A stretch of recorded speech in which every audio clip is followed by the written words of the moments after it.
I took notes in a theater for these films. A 1, 2, 3, 4!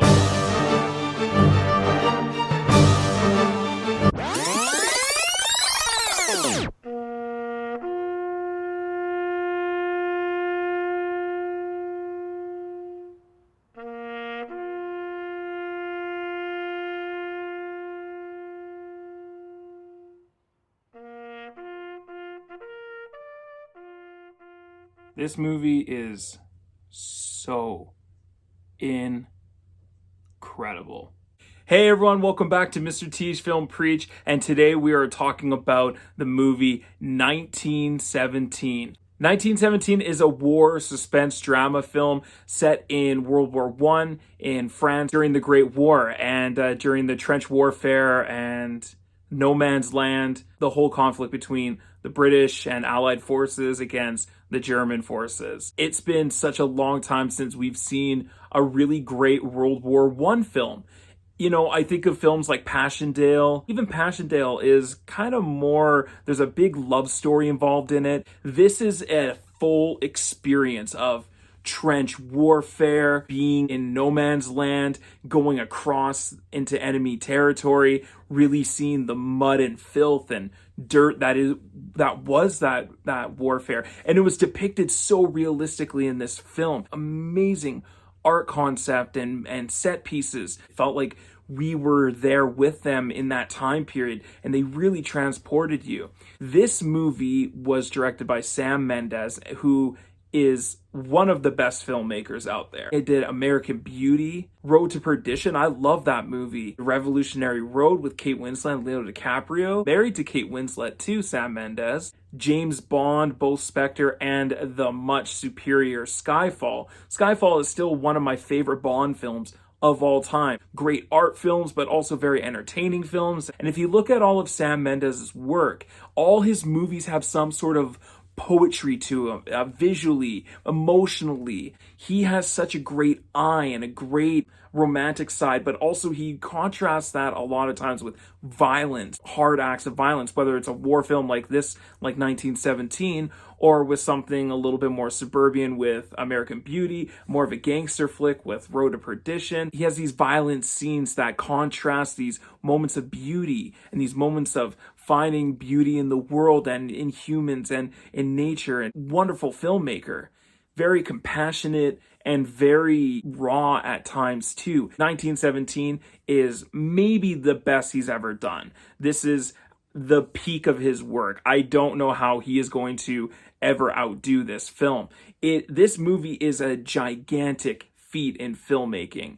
And Sam Mendes wrote this movie, directed it. He based it off of memoirs and stories from his grandfather from World War I. And he was able to put together this really thrilling, real-time film that you experience it with them the whole time. And that's why this film just sucks you in and enthralls you from start to finish, from frame one to the last one in the film, because they try and do it within one giant shot. Now, this movie isn't an entire one take. If you have a keen eye, you can see the times where they do some editing tricks and some really sneaky editing, clever, and disguising it. I remember the first time when I saw this, I thought there was maybe only 3 or 4 different actual cuts in the film. But as I went and did a little bit more research, I think the longest take in the film was 8.5 minutes. And that's still incredible. That's a long scene, but it was amazing because I couldn't believe how many times they did cut, and they hit it so well. There was only maybe the second time I saw this, I maybe saw about 14 different cuts, full takes, these choreographed scenes, opening the film and having that beautiful shot of in the fields and having the background with the trees and having them walk through the trenches and all the people doing different things, cooking food, standing guard, smoking cigarettes, preparing their rifles. It was impressive how much extra thought was put into this film with these long, gorgeous single track takes and following characters and dialogue and making it interesting to watch, and also not overcomplicating it so we're not able to understand the dialogue. That takes masterful filmmaking.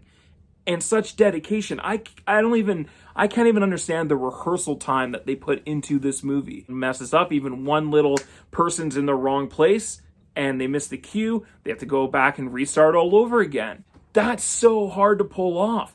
And I think he really did a great job with it. The whole team. First of all, it was up for 10 Academy Awards. It should have won Best Picture. I cannot believe it lost to Parasite. If you look at Parasite in scope and scale in comparison to the artwork, the design, the thought process, the rehearsal time, the scenery, the emotions that they capture, the visual effects, the stunning sound design, the music. And Parasite is really great, but it didn't do anything near what 1917 it was able to accomplish. Not saying that Parasite isn't a great movie. It is. I loved it. It's fantastic film. But that's okay, and everyone has a different opinion. It doesn't feel like a long movie. It's 2 hours, but it feels like the rest of the time you're, oh my gosh. You hold your breath, and by the end of the film, when the corporal takes the last breath of the film and it cuts the credits, everyone in the audience was like, oh, and just was able to relax finally. And with the whole single shot film idea, it forces the audience to experience everything that these characters have to go through. You're trapped and you can't get away because they make it appear like they never cut in this film. So there's nowhere to escape. There's no moments where you can cut and just get away from it for a bit like most other films. Let's talk about the performances. Our two leads, the two protagonists of this film, played by Dean Charles Chapman and George McKay. They are amazing in this film. You are really invested in both these characters, and their performances are really interesting because you have on one end the inexperienced younger soldier who's eager to go and get involved and just jump in head first, also because it's his brother who is on the line here. And the other soldier, played by George McKay, is more experienced, so he's a bit more reserved. He's thinking about things more. He's an experienced soldier in battle, so he is very hesitant about this and about just jumping in head first. The contrast between the two characters is really interesting to see, kind of woven throughout this film.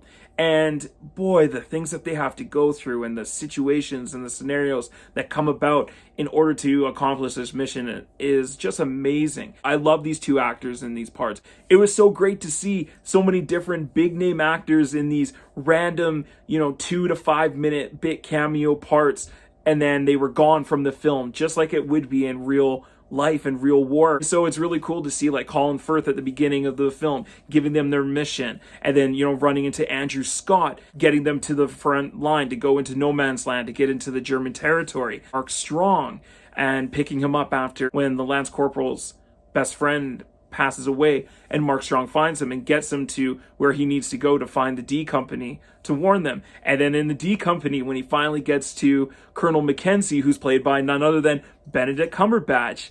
And that was so great to see. And it made sense that it was Benedict Cumberbatch because you needed a heavy-weighted actor to play this colonel role. And then to find out the brother, played by Richard Madden, who, funny enough, same as Dean Charles Chapman, Richard Madden and him were both in Game of Thrones. And funny enough, they do look similar enough to pass as brothers. It's really well done in this film. Really excellent performers and actors being these kind of small bit parts in this film. But as would I, because it's a Sam Mendes film. Why the hell wouldn't you? The cinematography in this film, Roger Deakins at his best.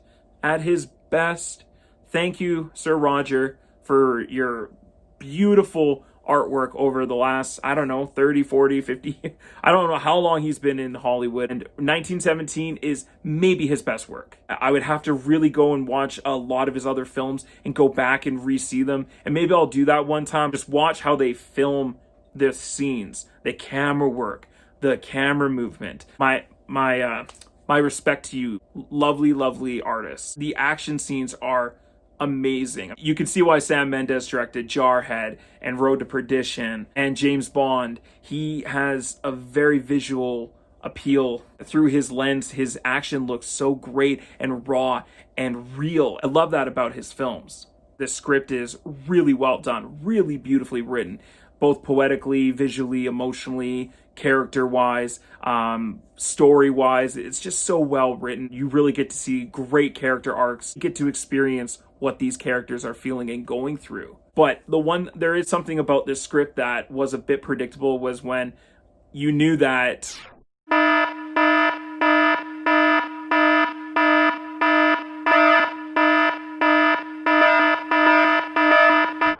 the younger, more inexperienced soldier was going to probably die because it was his brother. And just that premise alone, it was like, well, dramatically, and if I'm writing this, like, it makes more of an interesting movie for him to pass on, and for the friend to carry on the mission of getting to D Company and getting to Colonel Mackenzie and giving them the letter to halt the attack and to save the brother. I think the predictability of the script in that way a little bit, I was like, yeah, I kind of saw it coming, but it still didn't mean it wasn't emotionally impactful, and it wasn't a really tragic moment in the film, because it is. It's very sad and well acted by Dean Charles Chapman. So we're stuck to watch these long takes of these actors' faces. These actors really get to just sink into their part and just breathe some life into these characters and really get to see their emotions playing through, because that's all we're looking at for a lot of this film is these characters' faces, and these performers do amazingly. One of my favorite scenes in this movie is right early in the morning where it's still dark out, and he's in that town, that village that's been blown to rubble, and there's the big church burning. Beautiful scene, and the night sky is getting lit up by the flares, and he's getting shot at by the Germans. The music and the way it was shot, and the timing with the sound effects and the scenery, beautiful scene. It kind of reminded me of Stanley Kubrick's finale from Full Metal Jacket. Kind of had that feel and that tone to the visuals in that scene, and that's definitely one of the best parts of that movie. Another thing that this movie does so well is that all the different type of action scenes that they have in this film. He is getting shot at from a sniper, so there's like a sniper scene, a one-on-one battle. There's a legit war scene of them at his own soldiers as they run into the field of battle. The night scene with the sky being lit up with the flares and the German soldiers shooting at him and him having to hide and escape from them. There's also the cave, when the cave gets blown up, the rat blows up the tripwire and they have to get out before they're buried alive. And that was such an amazing scene. All the different action set pieces they have in this film are astonishing. Every character in this film has an urgency, and even if they're just in the scene for a moment or two or for a couple of minutes, there's a sense of urgency with every character. A lot of times, film and television, they'll have characters that they just kind of come and go, and there's no sense of urgency to them. There's no reason. Every character has a reason in this film to be there and to really make an impact on us as the audience. A little weak with this movie was one moment of CGI weakness, and that's when the first time he jumps during the nighttime scene, when he jumps off the rubble and down into the water.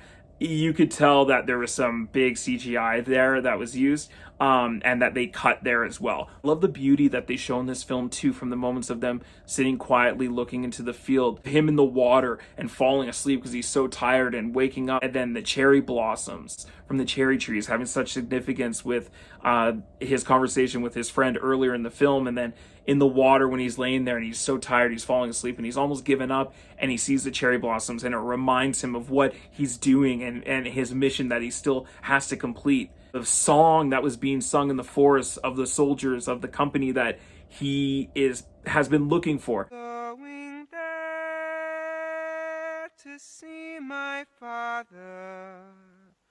I'm going there, no more to roam.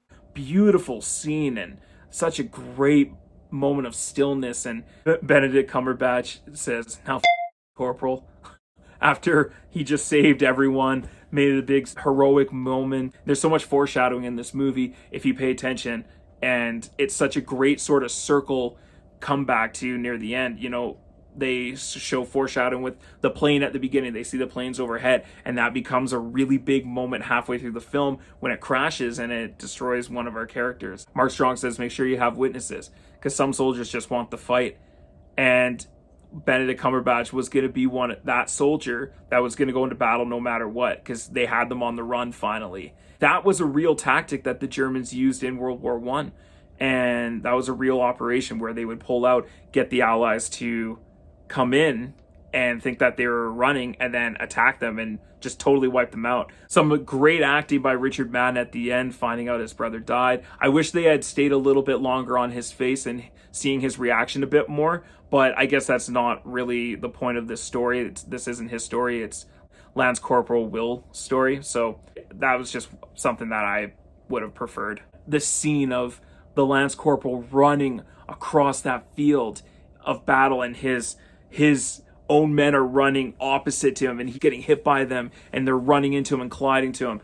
That scene, that take, unreal. That's one of the best movie cinematic experiences visually I've ever seen and had. I remember the first time I was watching it, oh my gosh, wow. And I just kept saying that, wow, like out loud in the movie theater. I know, I was that guy. So well done, so well choreographed.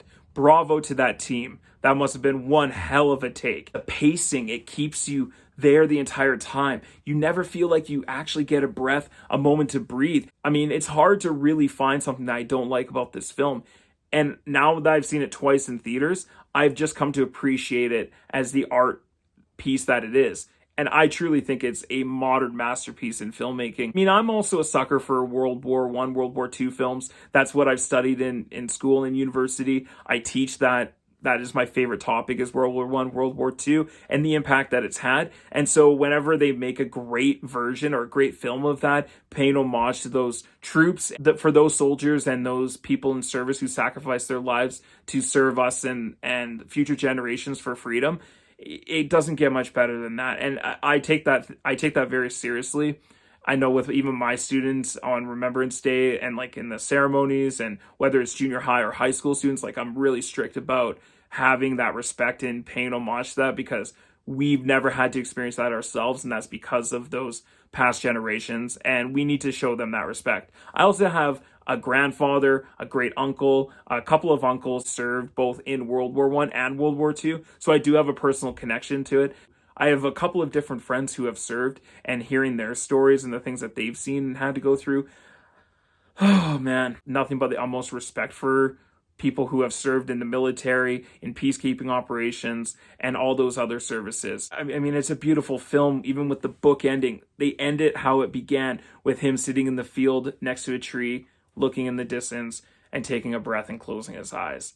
And it's just gorgeous. It's just pure poetry. Thank you, Sam Mendes and his team are masters at what you do. And that's why I'm giving 1917 my highest honor of an A+. Yes!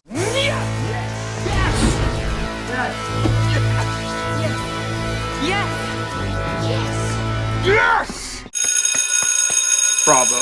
Did this beautiful art, dramatic, thriller war film, and to me, it's one of the best. I actually think this is one of the best films for World War I, World War II, and just to have a great overall experience. And so if you can get a chance, if it's playing in your city, I would recommend you go and check it out. I had like almost no one in the theater, so it was actually really awesome, but you guys have to do with what you're comfortable with. But I hope that you got to see this when it first came out in theaters, because it was an amazing theatrical experience. Highly recommend it. Let me know what you guys thought. If you like this film, I could watch over and over again. If you guys like this video, please click down below, like and subscribe. I would love to hear you guys' comment and feedback about what you guys thought about this film, and if you enjoyed it as much as I did. Thanks so much for watching, everyone. Please watch here for some more Mr. Teach Film Preach videos. And as always, let's get taught.